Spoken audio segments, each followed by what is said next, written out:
Hi everyone, I am Jovenamiel Melendez Mago, but you can call me Tong.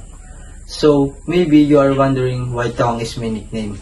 It is because our neighbor always sang Tong Tong Tong Pakitong Kitong to me when I was baby. So, they called me Baby Tong. That is where Tong came from.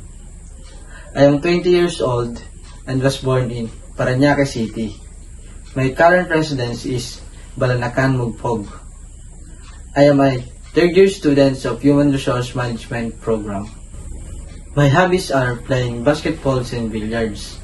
I always spend my time playing these two sports.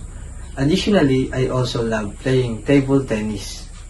I was a table tennis player during my elementary and high school days. I was a provincial player back in my elementary days and received a silver medalist award in these sports. Moreover, I also love watching movies on Netflix and listening music. I am friendly and approachable. I am naturally friendly and find it easy to get along with others.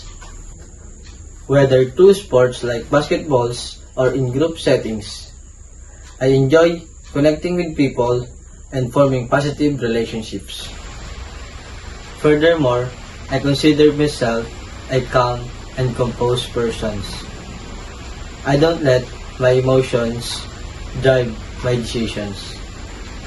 My mother, who currently works in Dubai, often shared their experience abroad, emphasizing the demanded accessibility of the HR rules in the international market, particularly in the United Arab Emirates. She pointed out that HR is a vital function in every organization, and pursuing this field would offer me a higher chance of employment, especially overseas.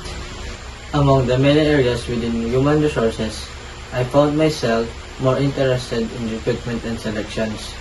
The process of identifying the right talents for an organization fascinates me. I look forward to the responsibility of selecting, screening, and hiring individuals who are not qualified but are also the right fit for a company. From this subject, I hope to know solid understanding how marketing management related to my course, Human Resource. I aim to develop essential skills required to succeed in this profession. At the top of this is communication, which is critical for conducting interviews, resolving workplace issues, and effective relaying informations. And also, I want to develop my speaking skills. I hope you will guide me to develop these skills. I will apply them in my future work environment where I can contribute meaningfully to the success of the organization I will be part of. Thank you for watching my video. Before I end this, I will share one of my personal quotes. Don't watch the clock. Do what it does, keep going, by Sam Levinson. Because time will pass away.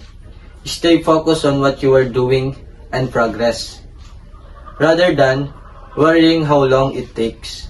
To my classmate, we've come a long way together, through lectures, project, late nights and deadlines.